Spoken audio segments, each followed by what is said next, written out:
Greetings to one and all who are watching our podcast. I am JC Gerald, And I'm Yuvan. and we are going to talk about a concerning region which is circling around the world, which is El Nino. So, Yuvan, do you know what is an El Nino is? El Nino.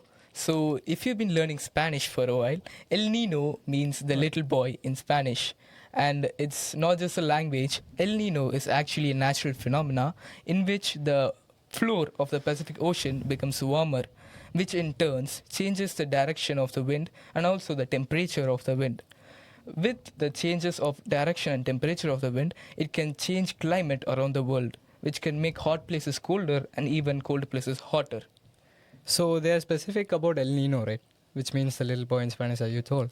So, is there an alternative like El Nina for another situation like this? So there's this other thing called La Nina, which means the little girl in Spanish. Instead of the Pacific Ocean becoming warmer, the Pacific Ocean becomes cooler, which in turns also changes the direction, also the temperature of the wind, which also changes the climate around the world. So basically, the name is different, but not the phenomena.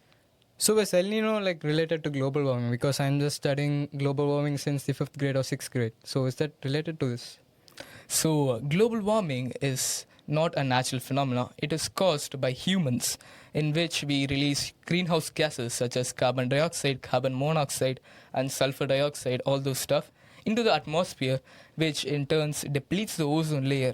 And if you've been studying social science for a while, you know depletion of ozone layer causes the direct hit of UV rays from the sun. Whereas El Nino or La Nina is a natural phenomena which is caused naturally without any human causes. And La Nina and El Nino is like the smaller brothers or siblings of global warming. So you're telling that I should lock in and hit some geography books. So alright. So coming back again. So you were telling that this is not caused by human beings. So if it's not caused by human beings, then why should we bother about that? It's not like you shouldn't be bothered about it. It's a very concerning problem.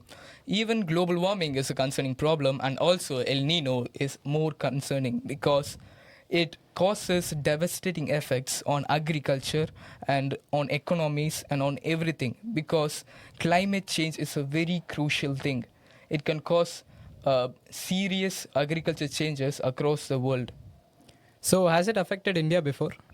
Yeah, India has been affected by El Nino and La Nina from 2023 to 2024. Surprisingly, it caused changes in our hydroelectricity. And if you know how dams work, they use the speed of the water to create electricity. Since La Nina and El Nino hit India in 2023, it reduced the water levels in the dam, and which in turn reduced the output of hydroelectricity. So it just means that global warming and El Nino is not similar. So they're completely different. Well, they are similar, but the causes for them is entirely different. So the same precautions, right? Are there any precautions? Yeah, so basically you cannot stop El Nino, but you can reduce the effects caused by El Nino. If you know how to conserve environment, such as sustainable development, you can grow more trees, conserve water, and save our environment, which are some of the easier things that you could do in order to reduce the effect of El Nino. So speaking about planting trees, have you ever watched IPL before? I don't usually watch IPL because I'm a die-hard football fan, and I'm also a big supporter of CSK. So, well, that's so great of you being a CSK fan, but I'm not. So, the thing is that BCCI plants literally 19 trees for every single dot ball. So, is it a good initiative, by the way? Yeah, it's a very good initiative by the BCCI because planting more trees will in turn increase the oxygen in the atmosphere, and this will reduce the effects of global warming and also El Nino. So, CSK is helping a lot in that. Yeah, and they're I'm very playing proud over- of it. So, they're playing over 61 dot balls, you know. if Yeah, you- which is very sad. So, just doing a bad face, alright. So now we are going into the conclusion. Yeah. So if this hits in this year, what would be the things that government will do to make their citizens safer?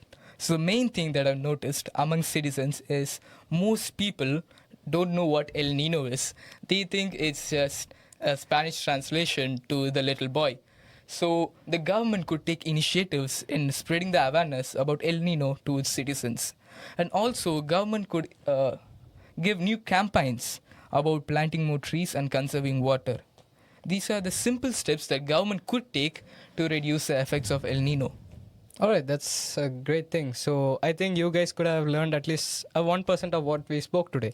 And now you have learned what is El Nino is. Go and share to other people who doesn't know what is an El Nino is, right? Yeah. All right. Thank you guys for watching our podcast. And this is JC Jeronical signing off. And this is Evan signing off. Thank you guys.